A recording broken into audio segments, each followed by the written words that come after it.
તો અહીંયા એક અહીંયા મંદિરા ટ્રેડ કરવા કોઈ ખાસ લાભદાયક નથી દેખાતા.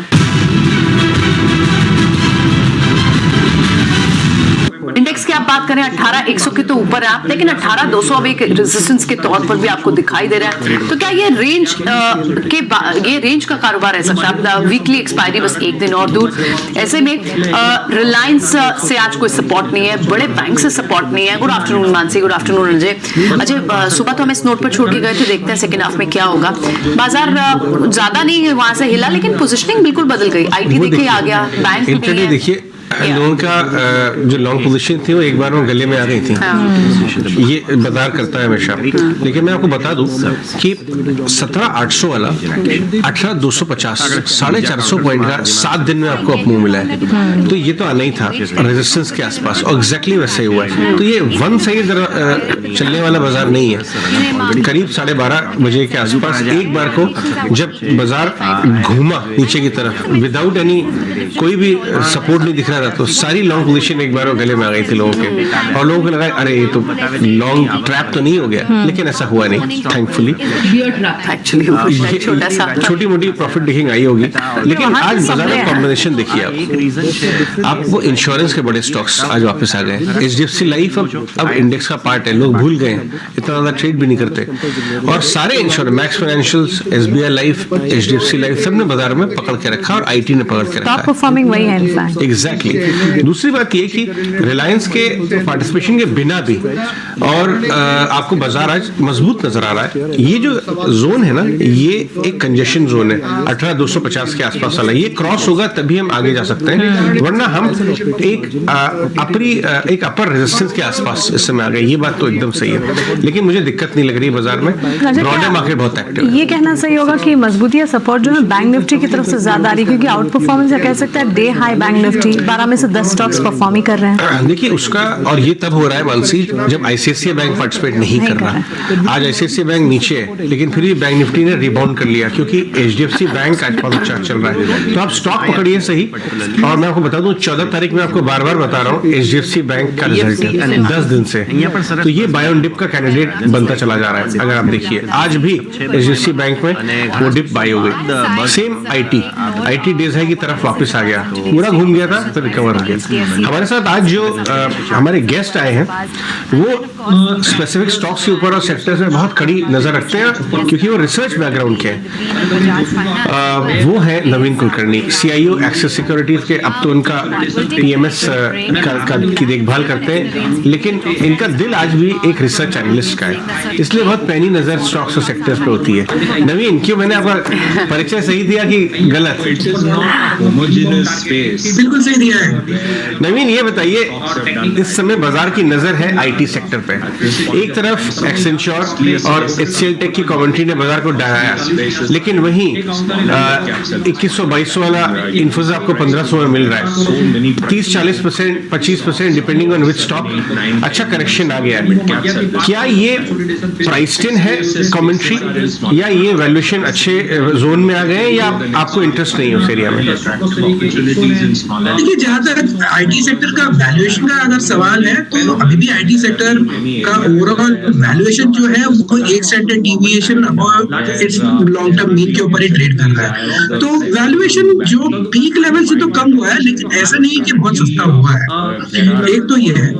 दूसरा ये है कि IT सेक्टर लास्ट एक साल में 20% गिरने के बाद एक्सपेक्टेशन जो है IT सेक्टर से वो काफी लिमिटेड है. तो एक्सपेक्टेशन बहुत ज्यादा कुछ है नहीं. अगर ये क्वार्टर का अगर हम नंबर्स का जो एक्सपेक्टेशंस देखेंगे, तो लोगों ने कोई एक्सपेक्टेशन बहुत ऊंचा नहीं बनाया हुआ है. उस हिसाब से IT कंपनीज पॉजिटिव सरप्राइज तो कर सकती है, लेकिन जो चैलेंजेस है वो अभी भी मीडियम टर्म वाले चैलेंजेस रहेंगे, क्योंकि अगर US मार्केट स्लो हो रहा है एंड वो इम्पैक्ट अगर IT के डिस्क्रिशनरी स्पेंडिंग पे आएगा, तो वो इम्पैक्ट थोड़ा डिले होकर आएगा. तो शॉर्ट टर्म ट्रेड बन सकता है, क्योंकि एक्सपेक्टेशंस कोई खास ज्यादा है नहीं. और इसके अलावा अगर थोड़ा बहुत भी मीट कर जाए एक्सपेक्टेशन को या थोड़ा पॉजिटिव सरप्राइज कर जाए तो थोड़ा बहुत रिटर्न बन सकता है, लेकिन मीडियम टर्म चैलेंजेस अभी भी रहेंगे IT सेक्टर। दूसरी तरफ हम बात करते हैं HDFC बैंक, ICICI बैंक की, जहां पे क्वार्टरली रन रेट बहुत बढ़िया चल रहा है, लेकिन ज्यादा परफॉर्मेंस ICICI बैंक में अभी तक आई है, करीब 50% एक साल में चला है, जबकि HDFC बैंक धीरे धीरे चलना ही शुरू हो रहा है। ये जो टॉप 3-4 प्राइवेट सेक्टर बैंक्स हैं, आप एक्सिस के बारे में भले ही बात मत करिए, बट बाकी बैंक के बारे में आपसे जानना चाहूंगा क्वालिटी ऑफ नंबर्स वर्सेस जो रन रेट हमने स्टॉक में ऑलरेडी देखा है, कहाँ पे अभी भी जगह दिख रही है अप्रिशिएट, और कहाँ पे पूरी तरह एक तरह से मालूम है कि रन रेट तेज है। जहाँ तक अगर हम टॉप 4 बैंक्स की बात करें, यहाँ पे अगर ICICI बैंक, HDFC, कोटक और एक्सिस, और हम SBI को भी इंक्लूड कर देते हैं, जबकि SBI प्राइवेट बैंक नहीं है, लेकिन अगर ये टॉप 5 बैंक्स में हम देखेंगे तो ICICI बैंक और SBI ये सबसे ज्यादा टॉप परफॉर्मिंग बैंक्स रहे हैं लास्ट 2 साल। इसका रीजन ये भी रहा है कि सबसे ज्यादा इम्प्रूवमेंट इनमें आया है, ग्रोथ रेट भी काफी ठीक रहा है, SBI में बुक की इम्प्रूवमेंट काफी सिग्निफिकेंट रही है, और ICICI ग्रोथ डिलीवर किया है। ये 2 की फैक्टर्स हैं, जबकि HDFC और कोटक ये दोनों महंगे रहे हैं, तो जिसकी वजह से थोड़े से चैलेंजेस आए हैं। कोटक का वैल्यूएशन अब महंगा रहा है, और इसके अलावा ग्रोथ भी मतलब ICICI के कंपेयर में थोड़ा सा कम रहा है, तो जिसके वजह से कोई री रेटिंग बेनिफिट नहीं मिला है।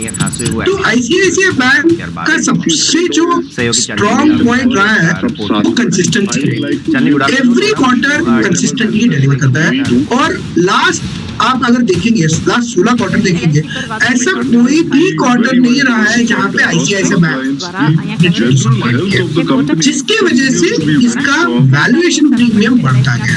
तो यहाँ से भी अगर देखेंगे, अगर ICICI डिलीवर करेगा तो in line with earnings growth stock price perform कर सकता है, तो वो परफॉर्मेंस मुझे लगता है कि काफी कंसिस्टेंट रहेगा और कंसिस्टेंसी का प्रीमियम बरकरार रहेगा ICICI bank. Naveen, good afternoon. Mansi this side, आपने हैवीवेट बड़े दिग्गज बैंक्स पर तो अपनी राय दी, लेकिन ये छोटे मझौले बैंक्स ने कमाल कर दिखाया। 2022 में भी हमने देखा कई सारे छोटे मझौले मिड कैप बैंक्स थे जिन्होंने आज परफॉर्मेंस थी, banks like south Indian bank, Jammu and Kashmir bank, और अब तो इन तमाम बैंक्स के ऑपरेशनल अपडेट्स भी आना शुरू हुए हैं। साउथ इंडियन बैंक के ऑपरेशनल अपडेट आए, Catholic Syrian bank, bank of Maharashtra, federal bank, और ये सारे के सारे अपडेट्स में 2 चीजें इंटैक्ट थी, पॉजिटिव थी, वो इनके लोन ग्रोथ सिनेरियोज और साथ ही इनके डिपॉजिट ग्रोथ सिनेरियोज पॉजिटिव रहे हैं। और के अलावा जो मतलब नेक्स्ट ईयर जो ग्रोथ का जो एक्सपेक्टेशन है वो काफी स्ट्रांग रहेगा, Q2 के नंबर्स जो AUM ग्रोथ के थे वो काफी स्ट्रांग है, तो इसके अलावा जो ROA मेंटेन करने की जो एबिलिटी है वो चोलामंडलम की बहुत ज्यादा स्ट्रांग है। तो ये सारे एस्पेक्ट्स को अगर मैं देखूंगा तो हमारा top bet is Cholamandalam investment compared to most of the other NBFC। Okay Naveen, बहुत बहुत शुक्रिया हमसे बात करने के लिए। अर्निंग सीजन अभी शुरू हुआ है, आपसे लगातार बात होती ही रहेगी। Thanks for your time today. Naveen Kulkarni, axis securities के CIO, different parts of the market के बारे में हमसे बात कर रहे थे, लेकिन मार्केट तो ठीक ठाक एक्टिव है। ध्वनि पटेल हमारे साथ जुड़ रही हैं, थोड़ी देर में राजेश पालविया भी जुड़ेंगे। ओके 18230। ध्वनि, आप बताइए सबसे पहले, ये जो आज स्केयर आई थी कि ये 18200 रेजिस्टेंस ये क्रॉस होता हुआ लगता है इस बार, ये पावरफुल है क्या मूव जो अभी आया? रिबाउंड तो अच्छा है। जी बिल्कुल, यहाँ पे अगर हम निफ्टी की बात कर रहे हैं तो फ्यूचर्स का लेवल जो है 18210 का, वो नीचे की तरफ पे एक बहुत ही अच्छा स्ट्रॉन्ग बेस बनाया हुआ है। तो डेफिनेटली आज का जो बाउंस था वो एक एक्सपेक्टेड बाउंस था। नीचे कोई भी एक लेवल जब 18200 चूज कर रहे टच कर रहे थे तो यहाँ पे एक बाइंग लेवल ही बन रही थी। स्पॉट लेवल्स में भी अगर हम बात कर रहे हैं तो आज के अभी लेवल्स पे जिस पे हम ट्रेड कर रहे हैं वो डेज हाई के करीब हम यहाँ पे ट्रेड कर रहे हैं। इन हाइस को क्रॉस करने के बाद निफ्टी में डेफिनेटली एक अपसाइड का मोमेंटम बनता रहेगा, क्योंकि एक 30 पीरियड्स के टाइम फ्रेम पे अगर हम यहाँ पे मूविंग एवरेजेस देख रहे हैं तो सारे पॉजिटिव की तरफ बन रहे हैं। मोमेंटम जो है वो थोड़ा सा यहाँ पे हमें स्लो मोमेंटम देखने को मिला है, बट ओवरऑल जो यहाँ पे ट्रेंड है वो पॉजिटिव साइड का बना हुआ है। 18380 तक के यहाँ पे निफ्टी के लेवल्स है जो इजीली यहाँ पे अचीवेबल लगते हैं। ओवरऑल बैंक निफ्टी की तरफ से हमें यहाँ पे काफी अच्छा सपोर्ट देखने को मिला है, तो बैंक निफ्टी के पुश से हमें निफ्टी में भी एक बहुत ही अच्छा यहाँ पे एक बाउंस जो है वो सस्टेन होता हुआ दिख रहा है। राइट, तो क्लियरली यहाँ पर 18,200 के रेजिस्टेंस को तो पार कर गया है निफ्टी और 43,400 के पास बैंक निफ्टी में कन्विक्शन ज्यादा निफ्टी के मुकाबले बनता हुआ। राजेश पालविया भी हमारे साथ। Rajesh ji, good afternoon. आप बताइए कैसे देख रहे हैं second half of the markets को आप? आज આપણે જોઈ રહ્યા છે 18,250 લેવલ। गुड आफ्टरनून मानसी जी, गुड आफ्टरनून। सो देखिए, मार्केट में आज 18,200 को हम जरूर यहाँ पे क्रॉस करते हुए दिख रहे हैं और अगर हम देखें तो वहीं पे ऑप्शन का डेटा भी देखें तो वहाँ पे पुट राइटर्स 18,200 18,100 की स्ट्राइक पे आज के सेशन में एग्रेसिव होते हुए दिख रहे हैं। बट यहाँ पे अभी भी कॉल राइटर्स ने अपनी पोजीशन अनवाइंड नहीं करी। वो एक इम्पोर्टेंट डेटा सेटअप है जिसको हमें यहाँ पे क्लोजली मॉनिटर करना होगा। जहाँ हमें अनवाइंडिंग आते हुए दिखेगा तो ये एक जो रेंज अभी बना हुआ है मार्केट का वो हायर साइड की तरफ मूव होते हुए दिखेगा और फर्दर फिर यहाँ से 18,350 की तरफ भी निफ्टी में अपसाइड के मोमेंटम कंटिन्यू होते हुए दिखेंगे। तो आज ये जरूर डेटा में बनते हुए दिख रहा है कि यहाँ पे 18,100 18,200 पे ही अब यहाँ पे पुट राइटर एग्रेसिव हो रहे हैं। तो ये एक बेस की तरफ अच्छा हायर साइड पे शिफ्ट होते हुए दिख रहा है ये वीकली एक्सपायरी के लिए। तो हमें लगता है कि बाय ऑन डिप्स की रणनीति रखना चाहिए, छोटी मोटी डिप्स में बाय करें और यहाँ पे हमें लग रहा है 18,350 तक के मूव कंटिन्यू होते हुए दिखेंगे। बैंक निफ्टी का कंट्रीब्यूशन काफी इंकरेजिंग है आज के सेशन में। हम 43,500 के ऑलमोस्ट आसपास ट्रेड कर रहे हैं, तो हमें लगता है 43,500 के लेवल को अगर हम क्रॉस करेंगे तो यहाँ पे भी एक शॉर्ट कवरिंग आते हुए दिखेगी और बैंक निफ्टी भी फर्दर एक्सटेंड करेगा अपने को। स्टॉक स्पेसिफिक बात करें तो हमें लगता है कि यहाँ पे पहला स्टॉक जो हमें अट्रैक्टिव लग रहा है वो HDFC लिमिटेड का। काफी स्ट्रॉन्ग बाइंग एक्शन देखने को मिली HDFC लिमिटेड में और जिस तरीके से स्टॉक में अब जो मोमेंटम बन रहा है वो 2650 के ऊपर सस्टेन कर रहा है स्टॉक। हमें लगता है यहाँ पे एक मूव बनते हुए दिख सकता है। HDFC बैंक और HDFC लिमिटेड दोनों ही स्टॉक में देखें तो 4-5 वीक से एक साइडवेज कंसोलिडेशन देखने को मिला एक नैरो प्राइस रेंज में। अब यहाँ पे एक्शन जिस तरीके से बनी HDFC लिमिटेड में हमें लगता है ये मोमेंटम फर्दर एक्सटेंड करेगा तेजी को। अपसाइड के टारगेट 2720 तक एक्सपेक्ट करें, स्टॉप लॉस होगा 2625 का। जो दूसरा स्टॉक अट्रैक्टिव लग रहा है वो भी HDFC समूह का ही है, HDFC लाइफ। हमें लगता है ये आज जिस तरीके से पूरे इंश्योरेंस स्पेस में मोमेंटम बना है उसमें HDFC लाइफ ने काफी अच्छा मोमेंटम दिया है और जिस तरीके से आज डेटा सेटअप बना है और अपने प्रीवियस स्विंग हाई को आज ये सरपास करते हुए दिख रहा है वीकली सेटअप में। हमें लगता है ये मोमेंटम यहाँ पे फर्दर एक्सटेंड होगा 620 630 तक की 630 तक की अपसाइड हम एक्सपेक्ट करें। स्टॉप लॉस रखेंगे करीब 585 का। और थर्ड स्टॉक है यहाँ पे मजगांव डॉक। ये स्टॉक में देखें तो एक अपट्रेंड यहाँ पे जो हमने देखा था वापस से स्टॉक में जिस तरीके से रिवर्सल देखने को मिला था लास्ट वीक में और इस वीक में फॉलोअप बाइंग एक्शन करी है। हमें लगता है मजगांव डॉक में यहाँ पे बाई किया जा सकता है। स्टॉक में ओवरऑल सेटअप बुलिश है। डेली सेटअप पे देखें तो एक फॉलोइंग ट्रेंड लाइन का ब्रेकआउट दिया, स्टॉक वापस अपने 50 डे मूविंग एवरेज के ऊपर रिगेन करते हुए दिख रहा है। ये स्टॉक में हम एक्सपेक्ट कर रहे हैं मोमेंटम यहाँ पे फर्दर 880 की तरफ बढ़ सकता है। 815 के स्टॉप लॉस से बाय करने की सलाह। ओके, तो चलिए यहाँ पर 3 कॉल्स राजेश जी की तरफ से बैंकिंग प्लेस पर फोकस है, HDFC बैंक पर नजरिया और वहीं मजगांव डॉक के स्टॉक में और लाइफ इंश्योरेंस में HDFC लाइफ की खरीदारी की कॉल्स। ध्वनि आपकी तरफ से भी क्या इस बाजार में खरीदारी के मौके दिखेंगे? जी बिल्कुल, यहाँ से मेरी तरफ से 3 पिक्स है। एक सबसे पहले मेरी जो पिक है वो बजाज फाइनेंशियल सर्विसेज में बनती है। करंट लेवल्स पे ये जो ट्रेड कर रहा है तो इन लेवल्स को हमने अगस्त में ब्रेकआउट होते हुए दिखा था जिसके बाद यहाँ पे इनका रीटेस्ट हुआ है रिसेंटली। उसके बाद स्टॉक करंटली हमें जो ट्रेड कर रहा है वो 200 पीरियड की मूविंग एवरेज के ऊपर ट्रेड कर रहा है। रेंज प्ले का एक ट्रेड रहेगा यहाँ पे। करंट लेवल से यहाँ पे एक बाय की रिकमेंडेशन रहेगी। इसका जो टारगेट है वो एक्सटेंड होता है यहाँ पे 1665 और उसके बाद 1740 तक। स्टॉप लॉस जो है यहाँ पे वो 1490 का रखना रहेगा। उसके अलावा दूसरी जो मेरी पिक यहाँ पे रहेगी वो पूनावाला में रहेगी। पूनावाला में हमने देखना है कि काफी रिसेंटली एक बहुत ही अच्छी स्पाइक मूवमेंट इसके अंदर वी शेप फॉर्मेशन बनी थी जिसके बाद करंटली स्टॉक जो है वो वापस अपना मोमेंटम अपसाइड पे कंटिन्यू करता हुआ दिख रहा है। करंट लेवल से पूनावाला में भी एक बाय की रिकमेंडेशन बनती है 305 से 306 के लेवल्स पे इसको बाय करना चाहिए और टारगेट इसका जो है वो 335 से लेकर 340 तक एक्सटेंड हो सकता है। स्टॉप लॉस जो है वो 294 का मेंटेन करना रहेगा जिसके बाद स्टॉक के अंदर एक गिरावट देखी जा सकती है। बट जब तक 294 का लेवल नीचे की तरफ ब्रीच नहीं कर रहा है तो ये एक अपसाइड का मोमेंटम बनाया रहेगा। तीसरा जो यहाँ पे मेरा पिक है वो फार्मा से है। फार्मा में भी हमने देखा है कि एक अपसाइड का मोमेंटम आज बना हुआ था, उसी को एक्सटेंड करते हुए मुझे ग्लेनमार्क का जो स्टॉक है वो काफी अच्छा लग रहा है। डेलीज पे अगर हम देख रहे हैं तो एक एवरेजेस का क्रॉसओवर और मोमेंटम का भी एक पॉजिटिव साइड का क्रॉसओवर देखने मिल रहा है। करंट लेवल से ग्लेनमार्क को एक शॉर्ट टर्म बाय पिक की तरह ट्रीट करा जा सकता है। ऊपर की तरफ का जो टारगेट रहेगा वो 455 का रहेगा और स्टॉप लॉस जो है वो 428 का मिलेगा। ग्लेनमार्क बोला या ग्लैंड फार्मा बोला? ग्लेनमार्क बोला, ओके ठीक है। तो ग्लेनमार्क में आपकी खरीदारी की राय रहेगी और इसके अलावा पूनावाला फिनकॉर्प पर भी आप बाइंग की बात कर रही हैं, ठीक है। आज वैसे भी कोविड रिलेटेड जो स्टॉक्स हैं, चाहे डायग्नोस्टिक हो, हॉस्पिटल काउंटर्स हो और जिन भी फार्मा में कोविड का एक प्रपोर्शन है, उनमें भी आज एक मूव तो है। तो उसका रीजन है थोड़ा सा कोविड को लेकर, जिस तरह से चाइना और चाइनीज स्टॉक्स भी गिरे, मेटल स्टॉक्स भी गिरे, वहां पर थोड़ा सा एक कंसर्न तो दिख रहा है। और फार्मा स्पेस आज 0.5% तेजी के साथ चल रहा है। उसके अलावा इंश्योरेंस स्पेस क्लियरली हम देख रहे हैं और साथ ही पीएफसी और आरईसी जैसे स्टॉक्स में भी अच्छी खासी मूव है। लेकिन पीएफसी और आरईसी में अगर मौका किसी ने मिस कर दिया, और राजेश क्या अभी भी इन लेवल्स पर एंट्री कर सकते हैं? बिल्कुल प्रियंका जी, काफी स्ट्रॉन्ग सेटअप बना हुआ है। पीएफसी आरईसी दोनों स्टॉक हमें प्रॉमिसिंग लग रहे हैं और जिस तरीके के यहाँ पे चार्ट स्ट्रक्चर बने daily, weekly, monthly time frame पे, हमें लगता है कि ये मोमेंटम फर्दर एक्सटेंड होते हुए दिखे। काफी बड़े टाइम के बाद अब ये स्टॉक अपने एक मल्टीपल रेजिस्टेंस जोन को ब्रेकआउट करते हुए दिख रहा है। तो पीएफसी में जो ब्रेकआउट हुए 152 के ऊपर, ये काफी इंपॉर्टेंट है और अब इसके ऊपर अगर ये बना रहा है स्टॉक तो हमें लगता है नेक्स्ट टारगेट तो इसका यहाँ पे 165 से लेके 170 तक आते हुए दिख सकता है। तो पोजीशन होल्ड करने की सलाह, स्टॉप लॉस को हायर साइड पे ट्रेड कर ले 149 के आसपास। वहीं बात करें अगर आरईसी की, तो आरईसी में भी जिस तरीके के स्ट्रक्चर बने, ऑलमोस्ट ये अपने एक मल्टीपल रेजिस्टेंस जोन की तरफ अप्रोच करते हुए दिख रहा है। 126, 127 इसके लिए एक रेजिस्टेंस है।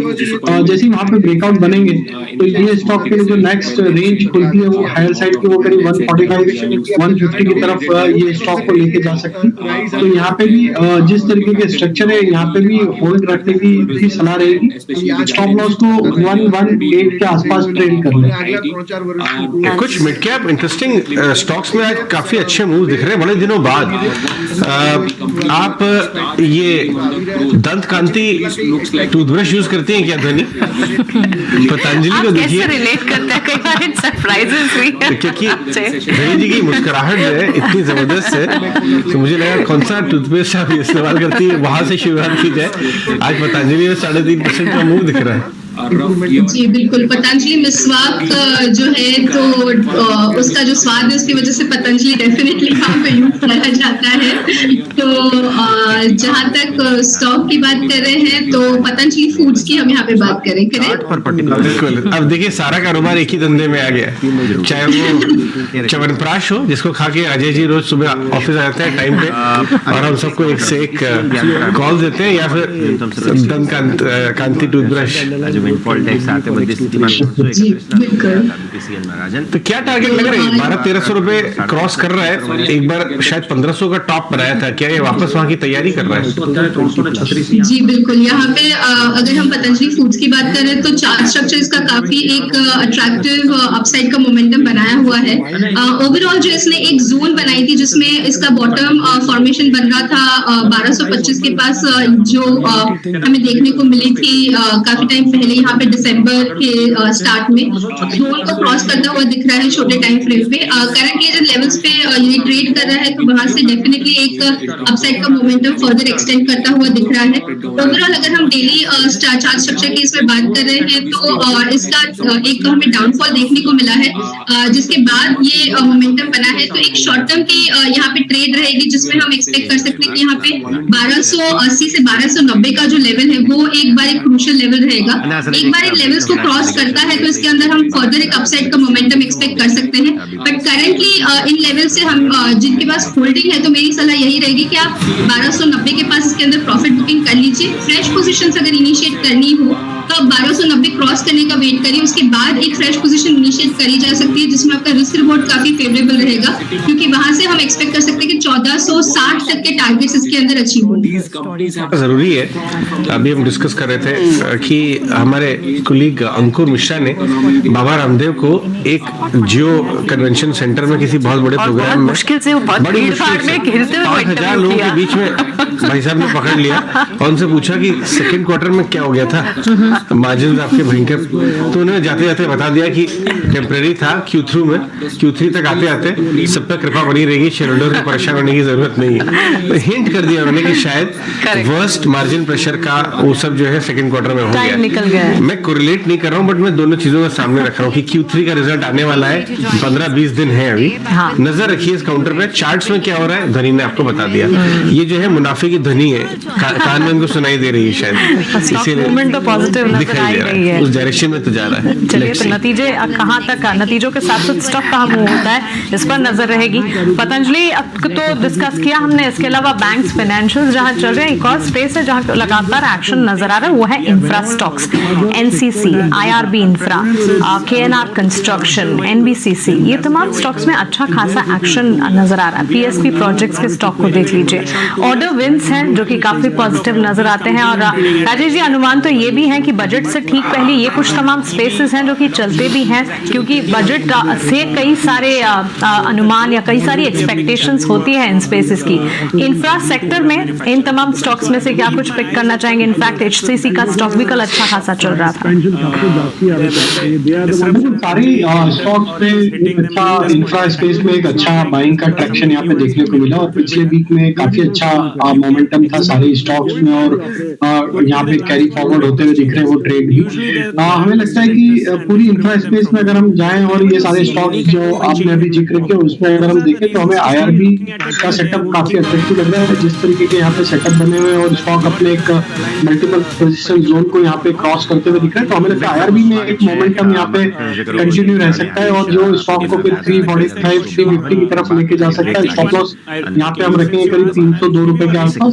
और वहीं देखें तो इसमें एचसीसी भी काफी अट्रैक्टिव लग रहा है, हालांकि स्टॉक लो की प्राइस है, लेकिन फिर भी देखें तो जिस तरीके के यहाँ पे फॉर्मेशन बने वीकली चार्ट पे, एक राउंडिंग बॉटम फॉर्मेशन यहाँ पे बनते हुए दिखा, और जिस तरीके से ब्रेकआउट हुए जो वॉल्यूम एक्शन लास्ट वीक में दिखी थी और करंट वीक में आज के सेशन में भी देखें तो एक अच्छे बाइंग इंटरेस्ट यहाँ पे बनते हुए दिख रहे हैं। तो हमें लगता है एचसीसी भी एक अच्छा मूव यहाँ पे कंटिन्यू करते हुए दिख सकता है शॉर्ट टर्म में। अपसाइड में हमें लगता है कि जिस तरीके की ब्रेकआउट हुआ है अब ये स्टॉक अगर अब 20 रुपए के ऊपर सस्टेन रहा तो नेक्स्ट टारगेट इसके 25 रुपए से 26 रुपए तक भी आते हुए दिख सकता है। ऑलराइट, तो ये तो आप सारे इंफ्रा स्टॉक्स पर एक व्यू दे रहे हैं जो लगातार हम देख रहे हैं कि उसमें बाइंग मोमेंटम बना हुआ है। एचएससी पर इन पर्टिकुलर आपका एक व्यू, और इंफ्रा स्टॉक्स को हम हाईलाइट पहले भी कर चुके हैं कि वहां पर एक अच्छा खासा मूव है, इन स्टॉक्स को आप बिल्कुल मिस मत करें। लेकिन इस बीच एक खास मैनेजमेंट हमसे जुड़ चुकी है, हमारे साथ केईआई इंडस्ट्रीज के सीएमडी मिस्टर अनिल गुप्ता बने हुए हैं। उनसे बात करते हैं कि किस तरह से Q3 के लिए उनको आउटलुक दिख रहा है, और साथ ही रॉ मटेरियल की कॉस्ट सॉफ्टनिंग से अब उनके मार्जिन्स कितने ईज आउट हुए, मार्जिन्स पर कितना प्रेशर डलना बंद हुआ है, इन सभी पर बात करने के लिए मिस्टर गुप्ता हमारे साथ है। बहुत बहुत स्वागत है आपका मिस्टर गुप्ता। क्योंकि एक व्यू हम ये भी समझना चाह रहे थे, केबल एंड वायर जो एक चैनल चेक किया हमने उससे ये सजेस्ट हो रहा है कि जितनी भी केबल एंड वायर के रेवेन्यूज है Q3 क्वार्टर में मेनली वॉल्यूम ग्रोथ की वजह से अच्छे देखने को मिल सकते हैं। तो मार्केट एक्सपैंड हुई है, वॉल्यूम्स एक्सपैंड हो रहे हैं, लेकिन क्या ये सिमिलरली आपको अपनी कंपनी के लिए भी दिख रहा है? क्या व्यू बनेगा आपका? धन्यवाद मुझे अपने शो में इनवाइट करने के लिए। जी, आपका व्यू बिल्कुल ठीक है। मैंने आज सुबह भी ईटी नाउ के चैनल पर यह बताया था कि डिमांड ट्रैक्शन बहुत अच्छा है इस टाइम, और जिसकी वजह से जो आपका अनुमान है कि वॉल्यूम ग्रोथ आएगा वो वॉल्यूम ग्रोथ अच्छा खासा आने की उम्मीद है। और ये जो डिमांड की जो पाइपलाइन है, ये पाइपलाइन मुझे लगता है कि अगले साल भी और अगले 1-2 साल काफी अच्छी बनी रहेगी, बिकॉज जो इंफ्रास्ट्रक्चर के अंदर जो इन्वेस्टमेंट आ रहा है इसमें वायर एंड केबल एक प्रोमिनेंट आइटम होता है किसी भी इंफ्रास्ट्रक्चर प्रोजेक्ट में, चाहे वो रेलवे हो, मेट्रोस हो, कोई भी कंस्ट्रक्शन बिल्डिंग्स हो, या पावर सेक्टर हो जिसमें स्पेशली सोलर इस टाइम बहुत अच्छा चल रहा है। ट्रांसमिशन एंड डिस्ट्रीब्यूशन में अच्छी खासी डिमांड है। रिटेल साइड पे अगर मैं देखूं तो रियल एस्टेट सेक्टर के अंदर काफी अच्छी कंस्ट्रक्शन एक्टिविटीज इस टाइम है, तो इन सभी चीजों को देखते हुए जो वॉल्यूम ग्रोथ है, वॉल्यूम ग्रोथ तो आ रहा है और आएगा। Absolutely. Anil ji, good afternoon. सही कहा आपने। ऑर्डर बुक की स्थिति अगर देखें तो लगातार हम देख रहे हैं, घरेलू केबल हो चाहे ईपीसी हो, मजबूती यहाँ पर जरूर नजर आई। लेकिन एक सवाल ये मैं आपसे पूछना चाहूंगी, क्योंकि नए साल में पहली दफा हम मिल रहे हैं, हम आपसे ये जानना चाहेंगे कि 2023 आपके कारोबार के लिए 2022 से किस तरह अलग है और क्या सारे प्लान्स, गोल्स, स्ट्रैटेजीज आप बनाकर चलेंगे इस साल? General health of the company continues to be very strong. FY 2022 उसमें पूरे साल इनपुट्स, रॉ मटेरियल के प्राइसेस बहुत तेजी से बढ़ते रहे और उस टाइम सबसे ज्यादा इम्पोर्टेंट था इनपुट कॉस्ट को मैनेज करना। जो वॉल्यूम्स थे, वॉल्यूम्स भी हालांकि 20-21 से बड़े थे, बिकॉज 21-22 के अंदर जो कोविड का असर है वो कम होना शुरू हो गया था और इकोनॉमिक एक्टिविटी पूरी तरह से खुल गई थी। बट जो 22-23 है उसके अंदर ये एक्टिविटी और इम्प्रूव हुई और इंफ्रा पाइपलाइन और कंस्ट्रक्शन एक्टिविटीज और तेजी से ग्रो हुई। तो ऐसा नहीं है कि दोनों सालों में कोई बहुत ज्यादा फर्क रहा। ईयर आफ्टर ईयर जो ग्रोथ है वॉल्यूम की वो बढ़ती गई, बट 22-23 के अंदर जो इनपुट कॉस्ट के अंदर सॉफ्टनिंग हुई, तो उसको ओवरकम करने के लिए जो है वॉल्यूम ने ही हमें हेल्प किया है और हमें नहीं, सभी वायर एंड केबल कंपनीज को वॉल्यूम्स ने हेल्प किया है और मैं समझता हूँ कि उसकी वजह से इस इंडस्ट्री में अच्छी ग्रोथ आएगी। गुप्ता जी, जाने से पहले ये बता जाएं, अगले 4 से 5 क्वार्टर्स का आउटलुक आपको कैसा लग रहा है इस समय सारे फैक्टर्स को देखते हुए? मुझे लगता है कि हमारी कंपनी में या हमारी इंडस्ट्री में 15% की एवरेज टॉप लाइन ग्रोथ आनी चाहिए और इस साल में तो मैं समझता हूँ कि जो हमने 17-18% का गाइडेंस दिया है वो हम मीट करने की उम्मीद करते हैं और अगले साल भी इसी लेवल की ग्रोथ की उम्मीद करते हैं। गुप्ता जी, बहुत बहुत शुक्रिया आज हमसे बात करने के लिए। अनिल गुप्ता, केईआई इंडस्ट्रीज के अपने कंपनी का हाल बता रहे हैं। ये देखिए आपके पास केवल companies, in fact Havells, Polycab, KEI, सभी कंपनी में बाजार की बड़ी रुचि है इस समय। आगे चलते हैं, हमारे साथ धनी और राजेश तो हैं ही। कुछ और मिड कैप स्टॉक्स के बारे में बात करें तो केमिकल स्टॉक्स में काफी ट्रैक्शन आता हुआ नजर आ रहा है। राजेश, हाइकल के स्टॉक को जरा हमारे लिए एक बार चार्ट पे दिखाएं। आज का जो वॉल्यूम के साथ इसका जो अपमूव आया 4-5% का, काफी दिनों बाद देख रहे हैं 6 महीने के हाईएस्ट लेवल्स पे आ गया है। 420 रुपए का भाव है। भाव थोड़ा मजाकिया है लेकिन कंपनी बहुत जोरदार है। आप ये बताइए इस समय क्या बता रहा है भाव और चार्ट्स? बिल्कुल यहाँ पे अच्छी अप ट्रेंड बना था। ये वीक में भी यहाँ पे फॉलो अप बाइंग एक्शन है। स्टॉक में अगर देखें तो ओवरऑल स्टॉक में 5 से 6 मंथ का एक रेंज का ब्रेकआउट भी यहाँ पे होते हुए दिख रहा है। तो मंथली चार्ट में एक फॉलोइंग ट्रेंड लाइन का ब्रेकआउट बनते हुए दिखा है करेक्शन के बाद। तो ये एक ट्रेंड रिवर्सल के साइन यहाँ पे बिल्कुल बनते हुए दिख रहे हैं। हमें लगता है कि स्टॉक पर जिस तरीके से नियर टर्म सेटअप बने हैं, ये स्टॉक अब यहाँ पे अगर 405 रुपए के ऊपर सस्टेन रहता है वीकली क्लोजिंग बेसिस पे, तो इसके नेक्स्ट टारगेट जो बन सकते हैं वो यहाँ पे आना चाहिए करीब 480 से 490 तक की अपसाइड यहाँ पे शॉर्ट पीरियड ऑफ टाइम में यहाँ पे दिख सकती है। तो हाइकल बाय किया जा सकता है। अगर छोटा मोटा यहाँ पे वॉलेटिलिटी के चलते छोटा मोटा डिप मिलता है तो ऐड करें। 405 के स्टॉक लॉस से बाय करने की सलाह है। ऑलराइट, ठीक है। तो ये तो हिकल पर आपकी बाय रिकमेंडेशन, और डिस्पाइट अच्छी मूव के बाद भी आप 490 तक के लेवल्स देखते हैं। ये स्टॉक बड़ी अंडर परफॉर्मेंस के बाद अब चलना शुरू हुआ। ऐसे ही कुछ और स्टॉक्स हमारे लिए संजीव बसीन भी लेकर आए। आइए उनसे बात करते हैं।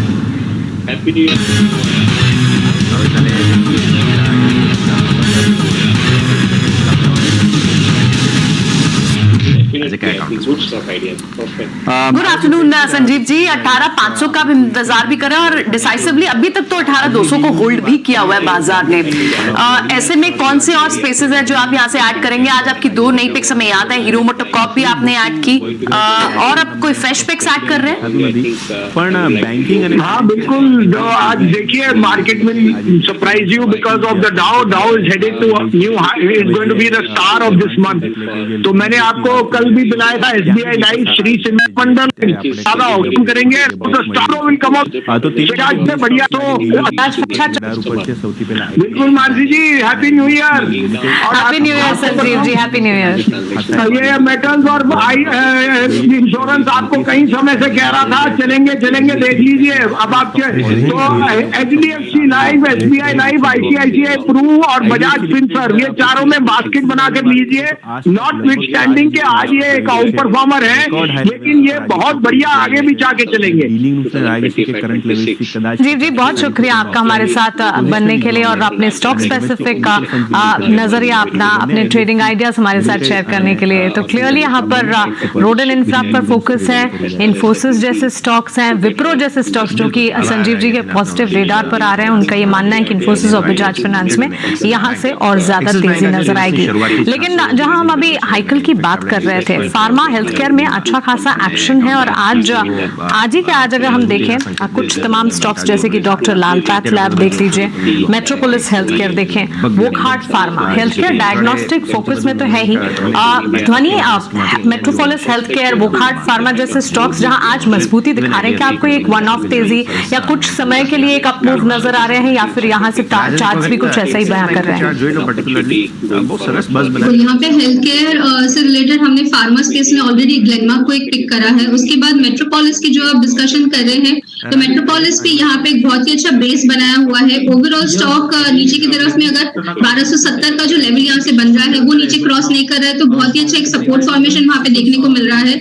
आज हमने इसके अंदर देखी है कि करीब 4% की एक अपमूव है, जिसके बाद इसके अंदर जो पहले की कुछ 7 कैंडल्स की एक रेंज फॉर्मेशन है उसका ब्रेकआउट होता हुआ दिख रहा है। तो करंट लेवल से डेफिनेटली इसके अंदर एक बाय की रिकमेंडेशन ले सकते हैं, बट शॉर्ट टर्म में यहाँ पे एक प्रॉफिट बुकिंग भी रहेगा कि 1420 के पास यहाँ पे एक प्रॉफिट बुक कर लेना चाहिए। अगर किसी की होल्डिंग है तो भी मेरी सलाह रहेगी कि 1420 के पास इसके अंदर प्रॉफिट बुक करिए।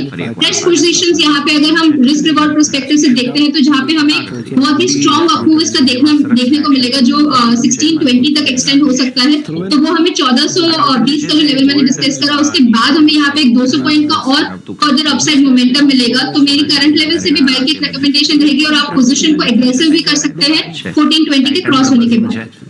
कल्याण ज्वेलर्स आते हैं। ठीक है, सो ये तो आप मेट्रोपोलिस हेल्थ केयर पर अपना व्यू बता रहे हैं। आज ये स्टॉक्स भी चल रहे हैं, ठीक है। एक इंश्योरेंस स्पेस चल रहा है, उसकी बात तो खैर हम कर रहे हैं, लेकिन इंश्योरेंस सेक्टर से जुड़ी एक और खबर जो कि मासेस के लिए इंटरेस्ट की भी है, वो हम तक अनुराग लेकर आए। अगर आपका KYC फॉर्म कर दिया गया, अभी तक ये केवल लाइफ इंश्योरेंस के अंदर लागू थे नियम, लेकिन यानी उसके कंपनी वेरिफिकेशन के बेथा नॉन से वहां जरिए वेरीफाई करना और उसके बाद ही जो एक OTP आएगा और वहां पर उस नए बिल्कुल शुक्रिया अनुराग का इस खबर को बताने के लिए। लेकिन इस स्पेस को भी एक बार डिस्कस कर लेते हैं। स्पेस काफी आज इंटरेस्टिंग भी है और आपको याद होगा जनवरी के फर्स्ट वीक से ही लगातार इससे हम निकुंज की नजर में, निकुंज कई बार बता चुके हैं कि इंश्योरेंस स्पेस पर आप नजर जरूर रखें। लेकिन HDFC लाइफ हो, SBI लाइफ हो, LIC हो फॉर दैट मैटर, ये स्टॉक्स यहाँ से अभी भी क्या अट्रैक्टिव है क्योंकि बहुत ज्यादा मूव भी नहीं आई है, कैप्चर किया जा सकता है इस मूव को भी। यहाँ पे राजेश बताएं लाइफ इंश्योरेंस काउंटर में क्या करेंगे?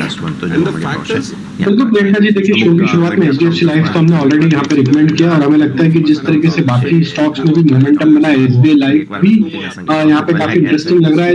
प्राइस एक्शन ये दर्शाता है कि स्टॉक में जैसे ही 1300 के लेवल क्रॉस होंगे तो ये स्टॉक का अपमूव एक्सटेंड होते हुए दिखेगा टुवर्ड्स 1340 1360 की तरफ। तो SBI लाइफ भी यहाँ पे हमें लगता है कि बाय किया जा सकता है। जिनके पास पोजीशन में होल्ड रखें, स्टॉप लॉस अब यहाँ पे हमें लगता है 1240 के आसपास का स्टॉप लॉस रखें और इस स्टॉक में नेक्स्ट मूव 1330 1340 की तरफ बढ़ते हुए दिखेगा। ICICI प्रू में जरूर अंडर परफॉर्मेंस है, लेकिन पिछले 2-3 ट्रेडिंग सेशन में जिस तरीके से बाइंग एक्शन बना है, स्टॉक अब अपने 50 डे मूविंग एवरेज को निगोशिएट करते हुए दिख रहा है। हमें लगता है कि प्राइस आज की प्राइस एक्शन के बाद अब स्टॉक अगर 475 के लेवल को सरपास करता है तो यहाँ पे भी हमें लगता है कि एक फर्दर एक्सटेंड होते हुए दिख सकती है तेजी 515 520 तक की अपसाइड भी आते हुए दिख सकती है। तो ICICI प्रू में जिन्होंने लोअर साइड पे पोजीशन बनाई है होल्ड रख सकते हैं और 58 के आसपास का स्टॉप लॉस रखें। 475 के बाद हमें लगता है इसमें 515 520 तक की जगह बनते हुए दिखेगी। ये इंश्योरेंस स्टॉक्स के ऊपर बात करते हुए नजर आए। कुछ और मिड कैप स्टॉक्स के यार देखें जहां मूव बहुत दिनों बाद आ रहे हैं।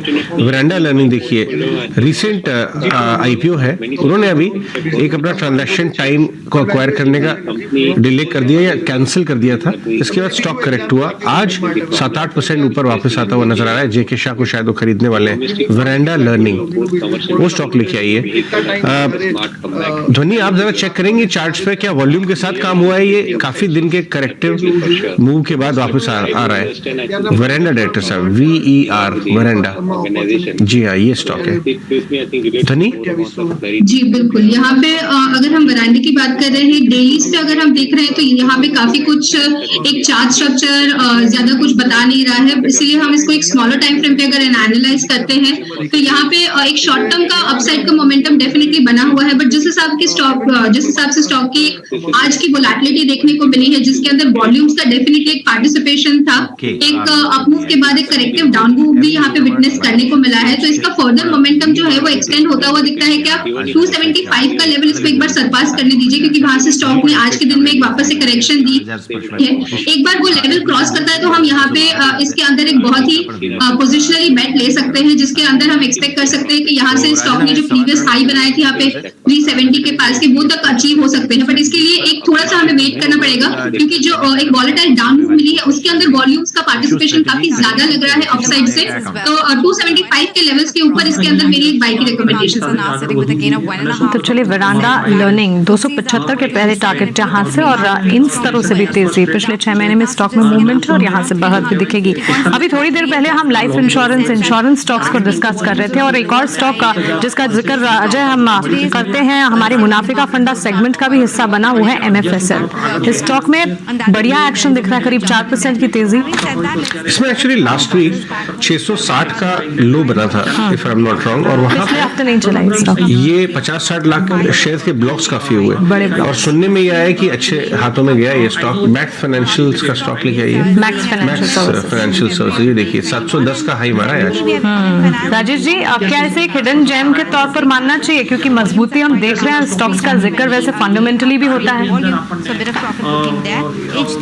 तो मानसिक देखिए, करेक्टिव मूव का स्टॉक में वीकली सेटअप पे देखे तो स्टॉक में एक डाउन स्लोपिंग चैनल में स्टॉक ट्रेड कर रहा था, और वहां से ये ब्रेकआउट बनाते हुए दिख रहा है। हमें लगता है वीकली चार्ट पे तो यहाँ पे एक रिवर्सल के साइन बने, स्टॉक में जो रिकवरी बनी है वो अब यहाँ पे स्टॉक को 50 डे मूविंग एवरेज के ऊपर लाने में कामयाब रही। तो हमें लगता है कि अब यहाँ पे प्राइस एक्शन के हिसाब से 695 इंपॉर्टेंट लेवल है, अगर इसके ऊपर बना रहा तो नेक्स्ट टारगेट इसका जो इमीडिएट बेसिस पे आ सकता है वो 750 तक आते हुए दिख सकता है। तो पोजीशन होल्ड करने की सलाह, स्टॉप लॉस को हायर साइड पे ट्रेल कर ले 695 सो ये तो मैक्स फाइनेंशियल पर बात है। अभी थोड़ी देर पहले हम KEI इंडस्ट्रीज के मैनेजमेंट से बात कर रहे थे। एक बार एक और पाइप काउंटर को लेकर आते हैं, एस्ट्रल का। हालांकि ये बाजार को इस पूरा स्पेस काफी पसंद है, लेकिन अभी थोड़े दिन के ब्रीदर के बाद आप फिर से इन स्टॉक्स में आज मूवमेंट देख रहे हैं, क्योंकि वॉल्यूम एक्सपेंशन दिख रही है, और होम फर्निशिंग, कंस्ट्रक्शन, ये डिमांड लगातार इंटैक्ट है, ये ट्रेंड।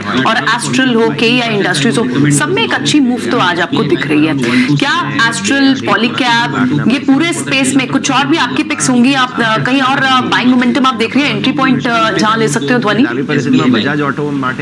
जी, एस्ट्रल का यहाँ पे अगर हम स्टॉक देखते हैं तो स्पेसिफिकली वो मुझे काफी एक अट्रैक्टिव लेवल पे लगता है। ओवरऑल स्ट्रक्चर की हम बात कर रहे हैं तो एस्ट्रल में नीचे की तरफ में 870 का जो बेस फॉर्मेशन यहाँ पे हुआ है, जो हमने देखा है करीब यहाँ पे 10 कैंडल्स की फॉर्मेशन थी, जो अच्छा खासा एक बेस फॉर्मेशन बना है, उसको हमने रीटेस्ट भी करा है। उसके बाद स्टॉक करंटली जो ट्रेड कर रहा है तो अपनी 250 पीरियड की एवरेजेस के ऊपर मूव करने की कोशिश कर रहा है। आज के दिन में इसकी क्लोजिंग काफी इंपॉर्टेंट रहेगी, जबकि 15 मिनट बचे हैं, तो इसके अंदर अगर हम मूव कर रहे हैं तो कल के लिए हम फॉलो अप के लिए इसको रखेंगे 216 से 215 से 16 के लेवल के ऊपर।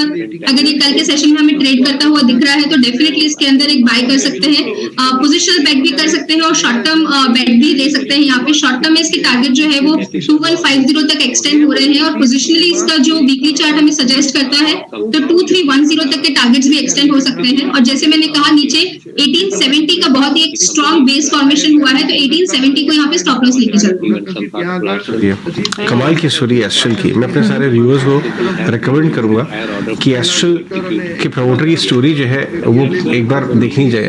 जिनके प्रमोटर है अभी 7-8-10 साल पहले तक जब हम यहाँ पे 89 में थे, छोटी सी कंपनी थी, 200-400-500 करोड़ की या 1000 करोड़ की वटेवर।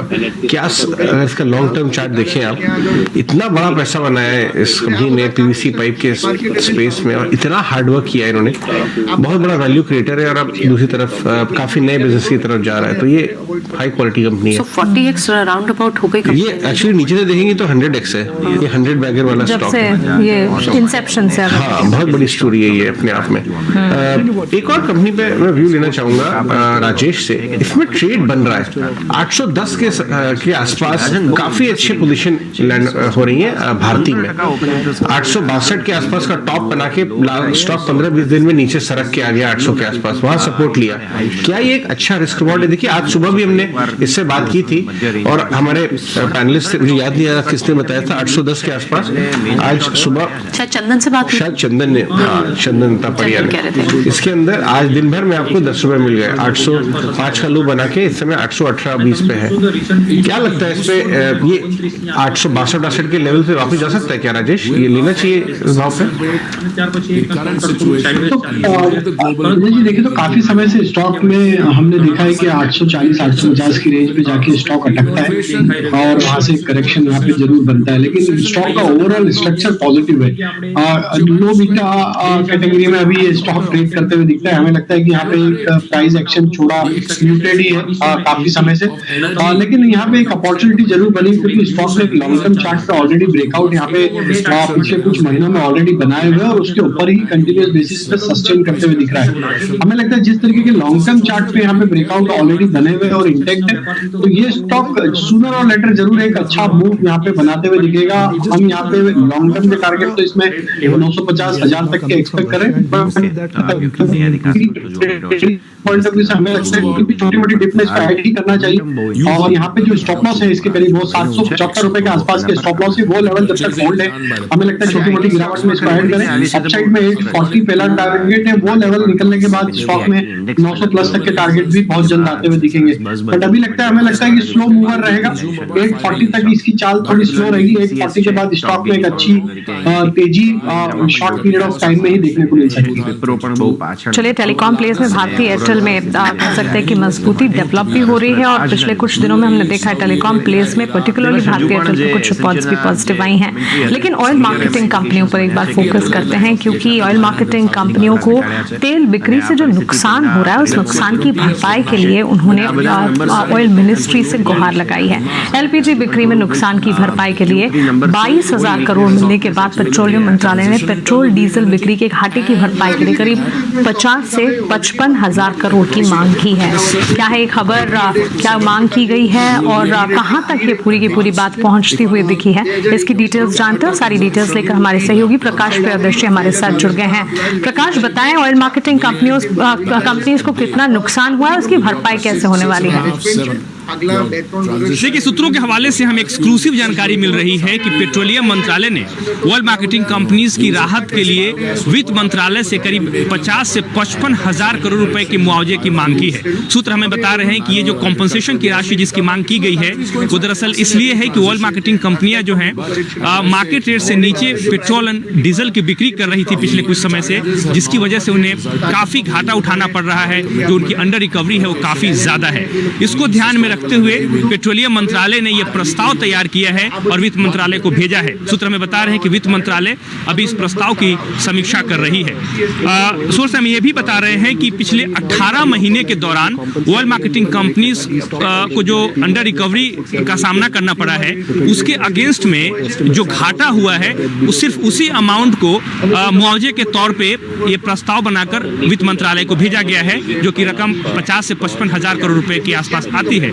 लेकिन अगर आप ओवरऑल अंडर रिकवरी की बात करें पिछले 18 महीने में, तो ये करीब 1,60,000 करोड़ रुपए के आसपास है, जैसा कि ऑयल मिनिस्ट्री का असेसमेंट है। इसके अलावा अगर आप डीजल पर देखें तो अभी भी डीजल की बिक्री पर ऑयल मार्केटिंग कंपनीज को अंडर रिकवरी का सामना करना पड़ रहा है, जो कि 9 रुपए प्रति लीटर है। हालांकि पेट्रोल की बिक्री पर किसी भी तरह की अंडर रिकवरी इस वक्त नहीं है। जैसा कि आपको पता है कि सरकार ने पहले ही ऑयल मार्केटिंग कंपनीज को 22,000 करोड़ रुपए की रकम जो है मुआवजे के तौर पर देने का फैसला कर लिया है, बल्कि कंपनियों को दे भी दिया गया है। और ये इसलिए दिया गया है कि एलपीजी की बिक्री के ऊपर जो उन्हें घाटा हो रहा था उसकी भरपाई के लिए सरकार ने ये रकम दी थी। अब उसी तर्ज पे एक नया प्रपोजल जो है ऑयल मिनिस्ट्री की तरफ से फाइनेंस मिनिस्ट्री को भेजा गया है। बिल्कुल इसी तर्ज पर प्रकाश, शुक्रिया ये सारी डिटेल्स हमें बताने के लिए। तो ऑयल कंपनियों को जो नुकसान हुआ उसमें 22,000 करोड़ का मुआवजा तो दे दिया गया है, लेकिन यहाँ और ज्यादा ये जो घाटा है या नुकसान है उसे ठीक करने के लिए ऑयल मार्केटिंग कंपनियों की तरफ से और मांग भी की जा रही है। करीब 50-55 हजार करोड़ तक की मांग की गई है। लेकिन वित्त मंत्रालय और पेट्रोलियम मिनिस्ट्री इस मांग पर इस वक्त विचार भी कर रही है। सारे अपडेट्स जहां जहां तक मिलेंगे आप तक हम जरूर पहुंचाएंगे। ऑयल मार्केटिंग कंपनीज पर ध्वनि एक बार आपकी राय हम जानना चाहेंगे, क्योंकि आईओसी बीपीसीएल स्टॉक में इनफैक्ट आईओसी का स्टॉक कल ही हम देख रहे थे अच्छे अपमूव्स नजर आ रहे थे, आज भी हर निशान में ट्रेड करता हुआ। ट्रेडिंग स्ट्रैटेजी यहाँ पर डेवलप हो रही है। यहाँ पे आईओसी और बीपीसीएल को अगर हम कंपेयर करते हैं तो आईओसी का जो चार्ट स्ट्रक्चर है वो काफी एक स्ट्रॉन्ग स्ट्रक्चर बनाता हुआ दिख रहा है शॉर्ट टर्म पे। और अगर हम देख रहे हैं तो आईओसी का यहाँ पे अभी करंट डे का प्राइस है वो प्रीवियस स्विंग हाइस के पास है, तो करंट लेवल से आईओसी में कन्विक्शन ज्यादा बन रहा है और उसके अंदर एक बाय की रिकमेंडेशन रहेगी। इससे हम बाय कर सकते हैं। 78.60 का रेट चल रहा है। नीचे की तरफ जो यहाँ पे स्टॉप लॉस रखना रहेगा तो आप 77.40 का यहाँ पे स्टॉप लॉस रखिए। बीटीएसटी ट्रेड की तरफ भी इसको यहाँ पे ट्रीट करा जा सकता है, जिसमें 81.55 तक के लेवल्स कल के सेशन में हमें देखने को मिल सकते हैं। और उसके बाद ये मूव अगर फर्दर एक्सटेंड होती है तो आप 85 तक के लेवल्स भी यहाँ पे एक्सपेक्ट कर सकते हैं। ठीक है, ये हम बात कर भी रहे हैं लगातार। सुबह भी हम ओपनिंग शो में डिस्कस कर रहे थे और इनफैक्ट इस पर एक व्यू बन रहा है पिछले 2 दिन से एक्सपर्ट्स का कि अब आपको ऑयल मार्केटिंग काउंटर्स की तरफ देखना चाहिए। और देखिए खबरें भी आने लगी, तो यानी चार्ट पर स्ट्रेंथ भी आपको दिख रही है। लेकिन इस बीच आज कहां पर खबर गर्म है डीलिंग रूम में और किस तरह की स्ट्रीट पर गपशप है, आइए एक बार वो डिम्पी से समझ लेते हैं। डिम्पी कुछ खास खबरें लेकर आए हमारे लिए, बताएं डिम्पी कहां खबर गर्म है। देखिए फर्टिलाइजर स्टॉक्स पे थोड़ा ध्यान रखना चाहिए। वो एक्चुअली इसलिए क्योंकि यहाँ पर अब प्रॉफिट बुकिंग हो रही है और ठीक बजट से पहले शेयर काफी चले हुए भी है। अब ब्रोकर्स और एचएनआई दोनों यानी कि रिटेल सेगमेंट और एचएनआई की तरफ से थोड़े सेल के फिगर देखने को मिल रहे हैं। आज आप देखिए फैक्ट करीब लोअर सर्किट पे चला गया और इससे जुड़ी हुई और कुछ फर्टिलाइजर कंपनियां जो इसकी पीयर्स हैं सब में मुनाफा वसूली हो रही है। एक्चुअली एक डेडिकेटेड बजट जो बजट के आसपास के शेयर्स में लगाया जाता है उसमें अब फर्टिलाइजर से वो पैसा निकल के रेलवे काउंटर्स में लगा रहे हैं, क्योंकि जिस ब्रोकर से हमने जानकारी निकाली है वो ज्यादातर क्लाइंट्स के जो फंड्स को इधर से उधर डाइवर्ट करते हैं। तो उन्होंने कहा कि हम अब रेलवे काउंटर्स की तरफ काफी बड़ी पोजीशंस को बना भी रहे हैं और पहले भी बना चुके हैं। आप देखेंगे भी रेलवे काउंटर के अंदर IRCTC, RVNL, IRFC ऐसे कुछ एक शेयर्स और भी चले हैं। तो एक शिफ्ट ऑफ स्टांस है जो बजट टू बजट वाले सेगमेंट में हो रहा है। फर्टिलाइजर से पैसा निकल के रेलवे काउंटर्स की तरफ जा रहा है। दूसरा एक स्टॉक स्पेसिफिक खबर ये है वो है हिकल्स पे। ये एक्चुअली एक फार्मास्यूटिकल कंपनी है और इसके अंदर आपको हमने पहले भी बताया था कि इसके अंदर ब्रोकर्स काफी एक्टिव है खरीदारी के लिए। एक्चुअली प्रमोटर्स ने कुछ दिन पहले इसके अंदर एक अपने शेयर्स को बाय बैक किया था, उसके बाद से ये सबकी नजरों में आ गया और उसके बाद से ये शेयर लगातार चला भी है। आज भी 3-3.5% ऊपर है। एक्चुअली अगर देखा जाए तो पिछले एक ही हफ्ते के अंदर 10% से ज्यादा ये शेयर चल चुका है। अब खबर इसके अंदर ये है कि एक नए ब्रेकआउट के लिए शेयर तैयार हो गया है। साथ ही साथ इसके अंदर आज वॉल्यूम देखने लायक है। इसका एवरेज वॉल्यूम रहता है करीब 15 लाख का, लेकिन आज 40 लाख से ज्यादा का वॉल्यूम है और नए प्राइस के साथ इसका ब्रेकआउट है। एक और इम्पोर्टेंट बात, प्रमोटर्स के पास कोई भी शेयर प्लेज नहीं पड़ा है और आगे चल के इनके मार्जिन सुधरे हैं। जब हमने इसके बारे में और थोड़ी सी रिसर्च की तो हमको ये भी पता लगा कि इनका one of the finest quarter ये जो गया है उसको भी बीट कर देगा आने वाला क्वार्टर। तो आने वाले फ्यूचरिस्टिक ग्रोथ भी अच्छी है, ब्रोकर्स की तरफ से बाइंग है, ब्रेकआउट है, वॉल्यूम 3 गुना है एवरेज से। तो ये 2 ऐसे शेयर्स हमको मिले कि फर्टिलाइजर से धीरे धीरे प्रॉफिट बुक हो रही है और हिकल जैसा शेयर्स अब खरीदा जा रहा है। बहुत इंटरेस्टिंग, शुक्रिया ये खबरें बताने के लिए। इनफैक्ट फैक्ट पूरे स्पेस में आप तेजी देखें, लेकिन फैक्ट ने तो एक्सेप्शनल गेन्स दिए हैं पीछे के। अगर आप 2 महीने और 3 महीने के चार्ट फैक्ट के देखें तो वहां से थोड़े से प्रॉफिट बुकिंग हो रही है। एचएनआई अपने प्रॉफिट बुक कर रहे हैं और आज रेलवे स्टॉक्स में तेजी है, हिकल जैसे स्टॉक्स में तेजी है। इन स्पेसेस पर ठीक है नजर अब जरूर रखेंगे। हिकल को हमने थोड़ी देर पहले डिस्कस भी किया, लेकिन वेरी क्विकली बीटीएसटी आइडियाज ले लेते हैं। राजेश, कहां पर आप कैरी फॉरवर्ड करेंगे या फिर कोई नए ट्रेड्स आइडेंटिफाई कर रहे हैं जो कैरी फॉरवर्ड है? तो हमें लगता है यहाँ पे GIC आ रही, ये स्टॉक पे फोकस करना चाहिए। स्टॉक अपने प्रीवियस स्विंग हाई को यहाँ पे क्रॉस करते हुए दिख रहा है, तो ये स्टॉक हमें लगता है BTSC के लिए एक अच्छा वेट रहेगा और यहाँ पे एक्सपेक्ट कर रहे हैं टारगेट आना चाहिए। GIC-RE में करीब 210-215 तक के अपसाइड के टारगेट आते हुए दिख सकते हैं। स्टॉप लॉस जो रखना होगा वो करीब 195 के आसपास होगा। दूसरा स्टॉक हमें बैंकिंग से अट्रैक्टिव लग रहा है, उसमें RBL बैंक पे हमारी नजर है। स्टॉक में एक सस्टेन्ड अप ट्रेंड बना हुआ है और जिस तरीके से स्टॉक अब 180 के ऊपर सस्टेन करते हुए दिख रहा है और ये नेक्स्ट टारगेट इसका 195-200 की तरफ आते हुए दिख सकता है। तो RBL बैंक बाय करने की सलाह, स्टॉप लॉस होगा करीब 181 के आसपास। ये BTST ट्रेड्स बनी, आपके BTST ट्रेड्स आज के लिए क्या होंगे? जी बिल्कुल, यहाँ पे हमने ऑलरेडी जो स्टॉक्स डिस्कस करे उन्हें हम कैरी कर रहे हैं और उसके साथ साथ यहाँ पे कुछ पिछले 1 घंटे में मुझे देखने को मिला है कि सीमेंट सेक्टर में श्री सीमेंट है, रैमको सीमेंट्स है और अंबुजा सीमेंट्स, तीनों में ही एक बहुत ही अच्छी अपसाइड देखने को मिली है। वॉल्यूम्स का भी यहाँ पे जो पार्टिसिपेशन है वो हमें अच्छे से देखने को मिल रहा है। सबसे ज्यादा मेरा यहाँ पे जो कन्विक्शन बनता है तो अंबुजा सीमेंट्स में बन रहा है। अंबुजा सीमेंट्स करंट लेवल से एक बाय की रिकमेंडेशन रहेगी। इसको हम कैरी फॉरवर्ड ट्रेड की तरह ट्रीट कर सकते हैं, जिसमें इसका टारगेट जो है वो ट्रेलिंग स्टॉप लॉस के हिसाब से भी आप इसको ले सकते हो। 550 तक का एक्सटेंड हो सकता है। नीचे जो यहाँ पे स्टॉप लॉस मेंटेन करना रहेगा तो 522 का यहाँ पे स्टॉप लॉस मेंटेन करिए। उसके अलावा राजेश एक्सपोर्ट्स है जिसका चार्ट स्ट्रक्चर यहाँ पे काफी एक अच्छा बनता हुआ दिख रहा है। करंट लेवल्स पे भी हम देख रहे हैं कि स्टॉक ने आज एक 5% की अपमूव दी है। This should continue tomorrow as well. इसका जो मोमेंटम है वो कल के लिए भी बना रहेगा। करंट लेवल से इसके अंदर बाय की रिकमेंडेशन बनती है। ऊपर की तरफ के जो टारगेट्स बन रहे हैं वो 785 तक एक्सटेंड हो सकते हैं और नीचे जो यहाँ पे स्टॉप लॉस आपको मेंटेन करना रहेगा तो 733 करें। तो ये अब BTST ट्रेड्स बनी की तरफ से। राजेश जी, एक बार अडानी ट्रांस पर आप अपनी राय दीजिए, क्योंकि अडानी ग्रुप स्टॉक्स में एक्शन है और इनमें अडानी ट्रांस का स्टॉक पिछले कुछ दिनों से अब चल रहा है। तो अडानी ट्रांस के स्टॉक अभी 2570 के आसपास अभी ट्रेड कर रहा है। हमें लगता है स्टॉक के जो इमीडिएट हर्डल है वो करीब बना हुआ 2630-2660 के आसपास, तो वहां तक हमें लगता है मोमेंटम आते हुए दिख सकता है। बट अभी मेजर ब्रेकआउट जो होंगे उसके 2660 के ऊपर होंगे। वो लेवल का अगर ब्रेकआउट होता है तो फिर इसका नेक्स्ट टारगेट 2750-2800 तक भी आते हुए दिख सकता है। जिनके पास ऑलरेडी पोजीशन है उनके लिए एक डिफाइंड स्टॉप लॉस है जो कि चार्ट पे दिखता है ऑलरेडी। वो यहाँ पे सपोर्ट लेवल है जो 2530 के आसपास, वो लेवल के आसपास का स्टॉप लॉस रखे क्लोजिंग बेसिस पे। अगर ये लेवल नहीं टूटते नीचे में तो इसमें नेक्स्ट टारगेट 2660 तक बनेगा। वो ब्रेकआउट पे एक बार फिर यूज करना चाहिए। हमें लगता है वहां से ब्रेकआउट बनता है अगर तो वो बड़ा ब्रेकआउट होगा और 2750-2800 तक की जगह भी वहां पे फिर तो ये तो अडानी ट्रांसमिशन पर एक व्यू रहा। हम आज सारे जब इंश्योरेंस काउंटर्स को देख रहे हैं, IT काउंटर, इनफैक्ट क्योंकि आप देखें तो US मार्केट्स डाउ फ्यूचर्स इस वक्त तेज है, नास्डैक फ्यूचर्स आपको 1% ज्यादा तेज लग रहे हैं। तो आज जितने भी IT काउंटर्स हैं, राजेश का इन्हें कैरी फॉरवर्ड ट्रेड किया जा सकता है या फिर यहाँ से BTST सौदे क्या आप IT से देंगे? TCS भी अच्छा चल रहा है, इन्फोसिस, विप्रो, इनफैक्ट ये स्टॉक्स अब इन लार्ज कैप स्टॉक्स भी रडार पर आ रहे हैं एक्सपोर्ट्स के। कंसीडरिंग शायद आज नास्डैक का पहला दिन होगा साल का ट्रेड करने के लिए, वहां शायद टेक्नोलॉजी स्टॉक्स चलते हुए दिखे। तो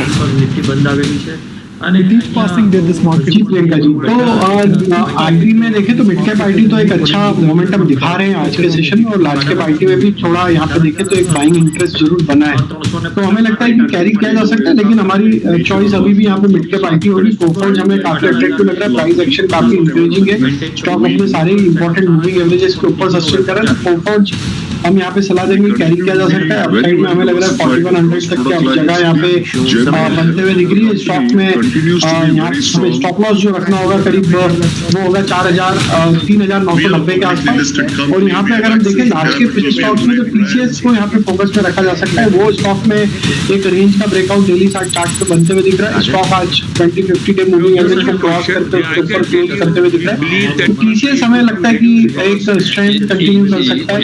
3360 तक की जगह हमें लगता है आते हुए दिख सकती है। स्टॉप लॉस होगा करीब 3280 के आसपास।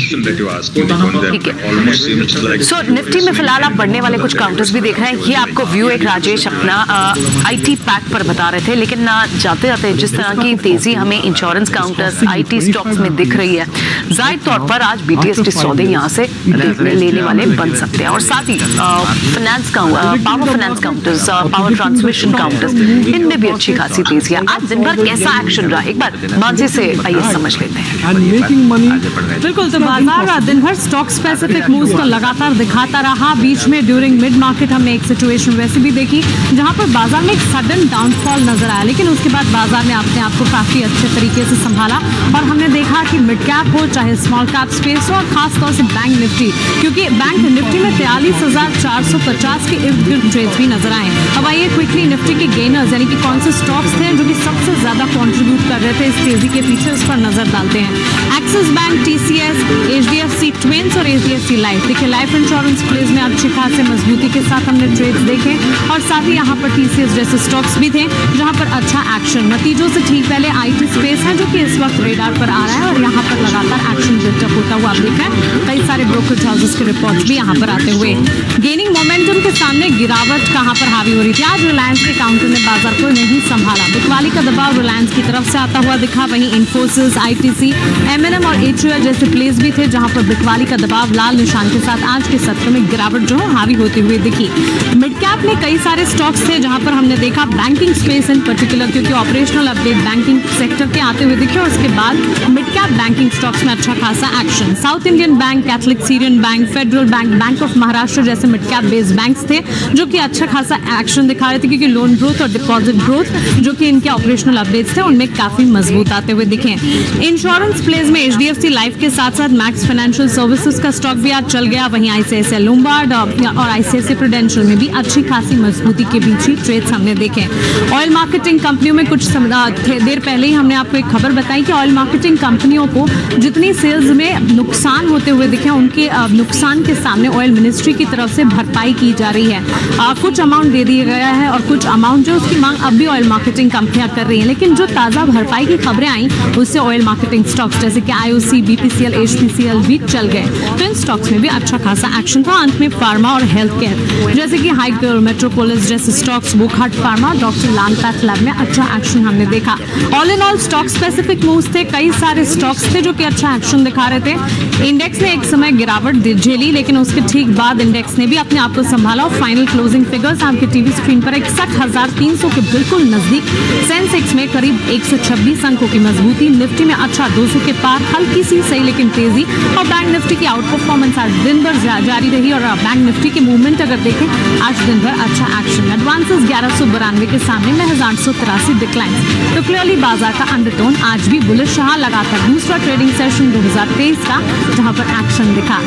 राजेश जी, ध्वनि आपका बहुत शुक्रिया हमारे साथ जुड़ने के लिए और बाजार पर अपना आउटलुक हमारे साथ शेयर करने के लिए। चलिए इसी के साथ क्लोजिंग कॉल्स को हम नहीं समेट रहे, मुझे दीजिए इजाजत, लेकिन आप बने रहे ET नाउ स्वदेश के साथ। नमस्कार।